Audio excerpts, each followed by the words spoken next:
In a world of traveling, where people continue to move from place to place for various reasons, tourism remains a common and a major practice mostly carried out by Westerners of Europe and the US. While the African continent providing one of the major tourist destinations globally, there is no doubt that curious Western tourists have for long and continuing to travel to various African countries with urge to explore, driven by motives like novelty, relaxation, relationships, or development. When we talk about tourism in Africa, one's mind directly goes to African safaris, including wild animals and culture exploration. But what if I tell you that some tourists may not wish to tour dense forests full of gorillas and chimpanzees, among other animals, rather on a totally different mission of exploration? These are the pleasure fantasies of the Gambia.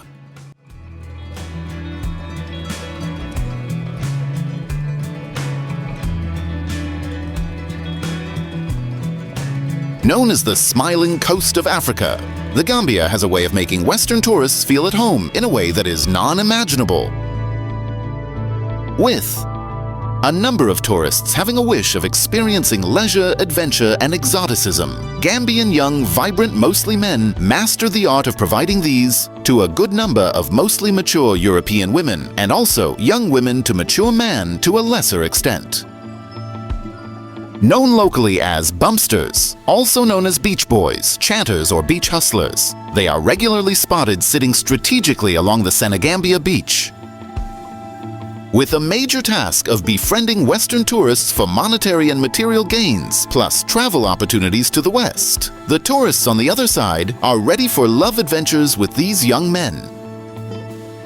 This West African country that is just a river has a thriving tourist industry, but in recent decades has developed a reputation as a destination for older female tourists to seek sexual relationships with young Gambian men. In return for pleasure, Gambian men may receive financial support, or in some cases, the opportunity to travel to Europe with a partner.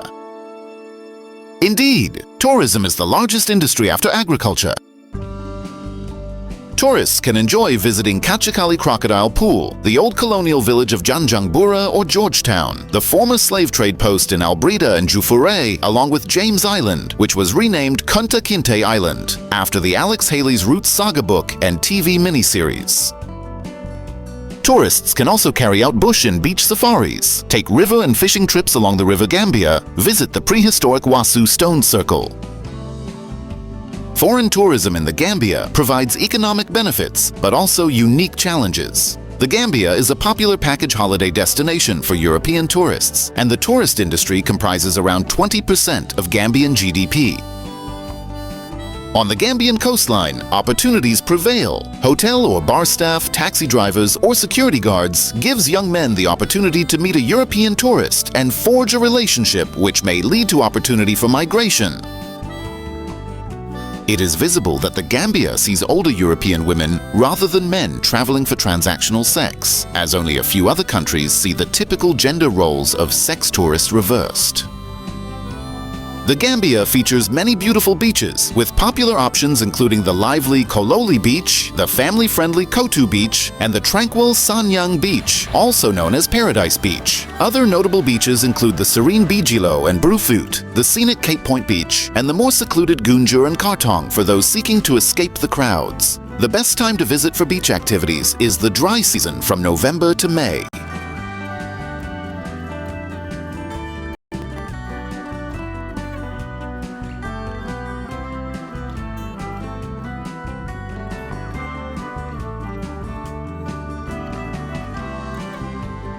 These beaches attract tourists through their natural beauty, recreational opportunities, and relaxing atmosphere. They also boost the Gambia's economy by generating revenue and creating jobs in hospitality and other tourism-related businesses.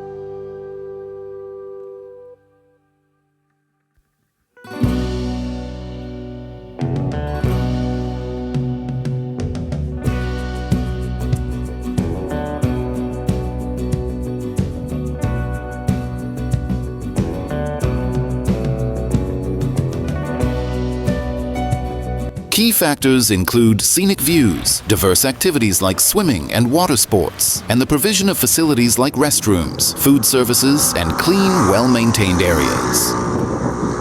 The Gambia gained independence in 1965. Sex tourism took root after Thomas Cook launched budget package tours, including cheap flights in the 1990s.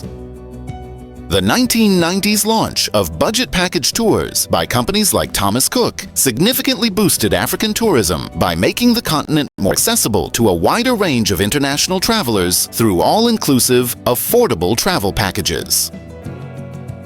This led to increased tourist arrivals, economic benefits for African nations from tourism revenue, and the development of infrastructure to support mass tourism, though it also raised concerns about potential negative impacts on local culture and the environment.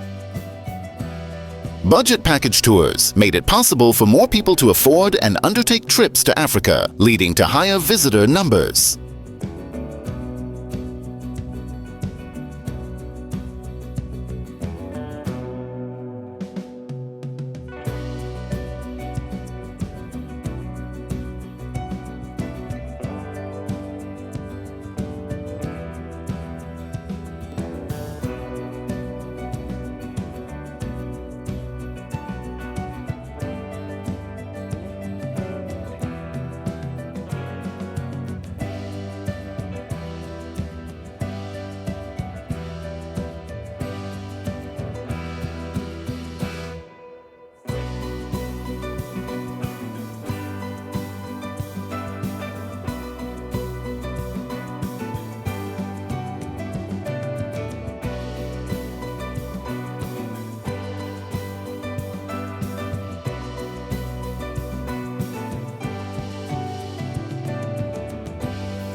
If you have loved the video, please like and subscribe.